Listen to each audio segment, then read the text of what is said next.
Story about a young boy of Nigerian descent who's fostered by a white foster parent in Lincolnshire. And our story picks up when his biological Nigerian mother comes and picks him up from Lincolnshire, takes him to South London to live with her, and he has to work out his new identity in a new space. The last tree is really in reference to the concept of the family tree and feeling connected to your roots, which Femi is clearly not tied to when we first meet him, but the evolution of the film, he starts to gain that connection.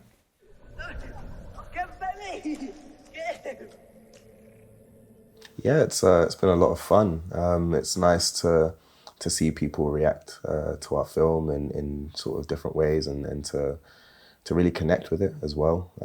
Especially the fact that the film's predominantly based in London, as well as Lincolnshire and Lagos. So to see how people can still relate to the themes and to see that it has that sort of universality about it is really cool. A lot of emotions in the sense of a lot of people with tears and visibly kind of moved by the film, and a lot of comments on the aesthetic and how it looks and how just the immersion, because it's a film that puts you in the subjective headspace of the protagonist Femi, and you really feel the whole narrative from his perspective, and so people really relate to that, being so close to the character, and then via that immersion feeling very emotionally engaged by the end.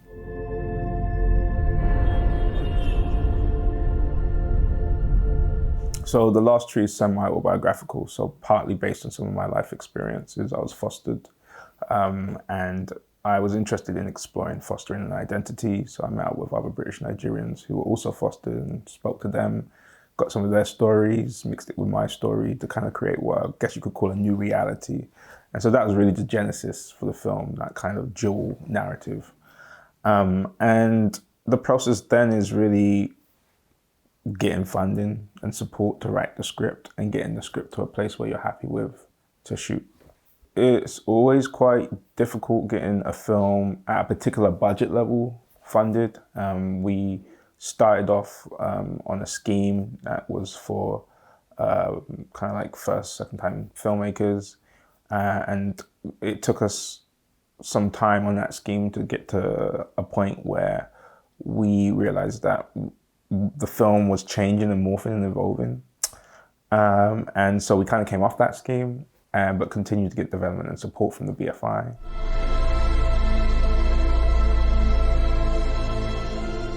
I was really excited because I felt that the script was really honest and really truthful and really authentic.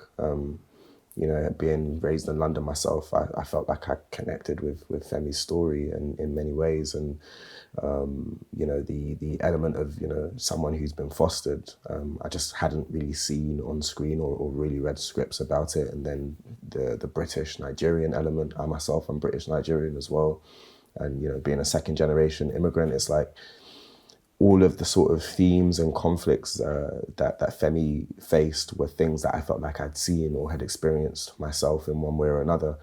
And I just felt like it had so many universal themes as well that just meant, regardless of, kind of where you come from or what you look like, you'd still be able to connect with this character, because essentially it's about a young man finding himself. And, in this case, he's finding himself in different spaces and through, different experiences. And it's like, that's kind of what we all go through. And, I remember myself being a teen and going through very similar emotions and a similar journey. I auditioned for it, for the film in, I think it was 2017 originally, for a self-tape. And then I didn't hear back for a while. And then I did another self-taped audition, which I think is what's not usually common. I think you usually do one and then you'll meet the casting director or whoever. I didn't get the whole script, but there was like a breakdown of the film in a sense and the character Femi's journey. And so then I did another self-tape the following year, and then I got the recall. And I was able to meet Shola and our casting directors, Shaheen Baig and Aisha Bywaters. Shola was asking all these, like, I wouldn't say unusual questions, but like questions you're not always used to when you first meet the director, how do you think that went? What's your opinion on this? And it was just like, from that moment. Less menacingly. Less menacingly.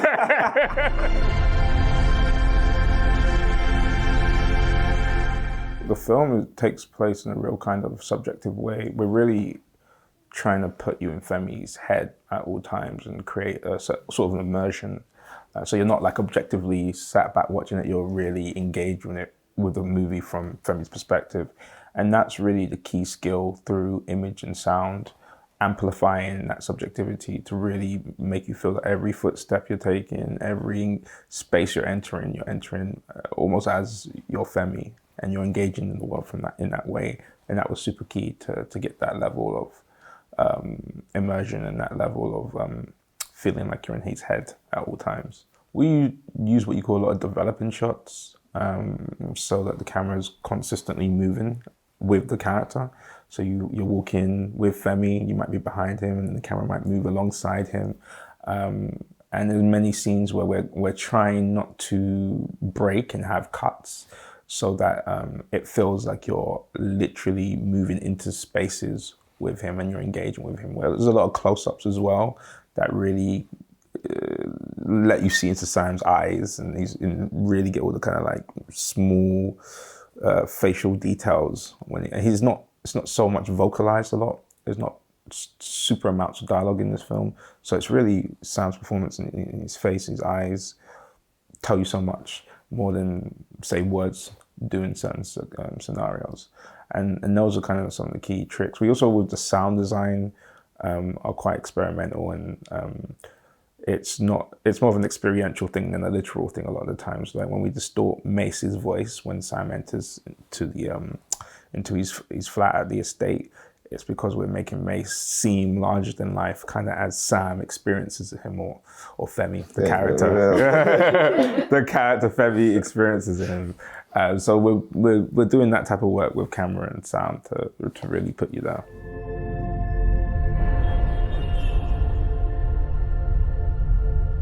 So it's twofold with crew. I go with a lot of people who I've collaborated with before. So DP Steele Williams I've worked with before on a couple of occasions.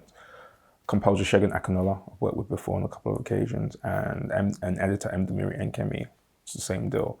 So I'm always trying to keep the same people around. It's like a real shorthand, real family.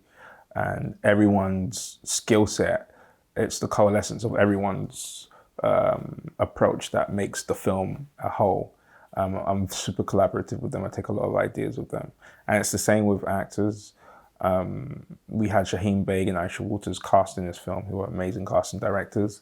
And through them, we got this amazing cast, of course, led by Sam. And for me, once you cast 90 to 100% as is, and you've cast them, so you trust them, they're the characters. So I'm always asking questions of them about character decisions in relation to script. But the script is just a blueprint, where it's not something that you should be fully locked into. It's just the guide. And I like that process of collaborating and asking questions to get that kind of transcendence, because the film should always be should always transcend the script, I guess, to some degree. And that's what I'm always looking for, and that can only come from collaborating and asking questions.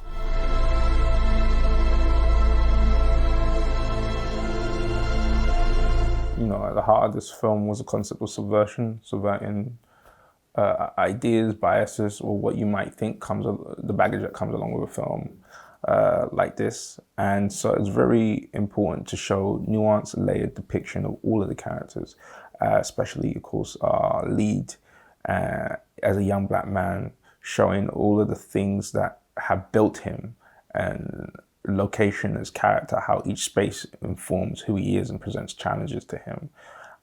And as a young man who is working out who and where he wants to be in life, you know, the decisions in front of him, which are dictated by location and context and different people in his life. That kind of decision making that, you know, young black men have to go through, I think sometimes gets overlooked for more kind of gets overlooked and is just more kind of glossed over as, what am I trying to say? That thing that we were saying in the last interview. Which one?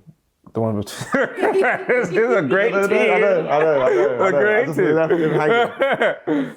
where it's just not stereotypical. caricatures. It's not caricatures. Yeah, it's not it's stereotypical. not what you expect. Yeah, we're trying to get under the layers of that and explain why young black men be in a certain circumstance, the kind of things that can contribute to that, but also the things that are completely different to that, like him being in a place like Lincolnshire and him going home to Lagos in Nigeria, and how that informs him as a character as well. So it's all about subverting the kind of stereotypes that have been presented. That's what I was trying to get to, essentially. Can you help me land? Sorry.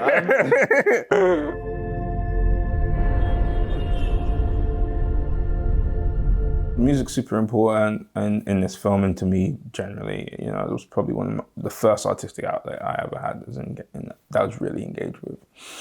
And so I really, you know, music, pre-internet era subculture and music was as it is now, but it's just a different kind of thing. It was just a different kind of thing then, where you really music really was your delineated tribe, and you didn't really branch out of that. And for the young black men, I think the kind of space they had to be experimental when I was growing up, like, was a lot more limited than I would argue it is now to some degree, and musically and fashion, you know, like tight jeans and shit. You can do that now. Sam and I talked a lot about Femi having to wear masks, and like there's who he is and who he's perceived to be in a kind of hyper masculine environment. And so it's great to subvert that by giving him music that kind of goes against the grain of that perception. And that was really key. I mean, as I said, the script is all about, the narrative's about subversion, and that was one way that we could show that early subversion in Femi. And that's why it was so cool to have that scene where, you know, they ask him what he's listening to, and he's like, he's listening to Cure, but he just says Tupac, because that's what plays into the narrative of what he's supposed to be listening to. I think it's also interesting, like the sort of music we use for the score as well. You know, it's a lot of like strings and like very almost classical sort of style music, and I don't think that's what anyone would expect going into watching the film, or even, you know, as a backdrop to a story about a young black man from London. You know, it's not the typical sort of thing. And I guess I related to that. I had loads of tunes that I'd listened to that I wouldn't tell people I was listening to because I was embarrassed or didn't feel like I'd be accepted. You know, I think it's just like one of those things when we're just trying to find ourselves and figure out who we are. And music is obviously a big part of that, but also your friends might not listen to the same thing. So you're just like, am I still cool if I listen to this and stuff? But you grow out of it eventually, I suppose.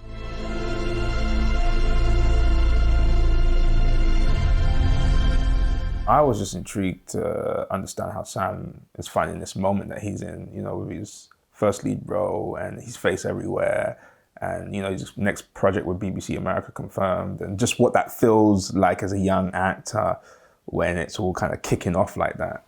And I've always kind of understood him to be quite a calm, grounded guy. So it was interesting just hearing him talk about those were the sort of things he was thinking about, like how he's navigating the next steps and stuff. But it wasn't like I didn't understand that he's going to do it in a very calm, Sam specific way. it wasn't like I unearthed anything particularly new. But it was just interesting to see him grappling with that same question. This is a really cool poster, and it's nice for this to be like the picture that encapsulates all of our work, and you know, the work that happened before I came on the project and the work that happened after my part on the project was done. You know, it's a moment, and hopefully, you know, people will come out to the cinemas and really enjoy the film. And yeah, I think already it's really benefited me in some really interesting ways that I wouldn't have expected from when we first started the project. So yeah, it's been a really nice journey. Because it's really like an immersive experience. Everything we do in this film, from the camera work to the sound design, is about putting you in Femi's subjectivity and keeping you there throughout the narratives. And it's a narrative that takes place over 3 key locations at 3 distinct times. So when you're in those fields of Lincolnshire, you're really taking it all in. When you're in South London, in that kind of more claustrophobic environment, you feel that. And when you're in Lagos, you know, feels like you're entering a completely new energy, space, environment, and whatever comes with that, you also feel. So it's really taking you on a kind of odyssey. if you will. And there's no better place than to see that on the big screen.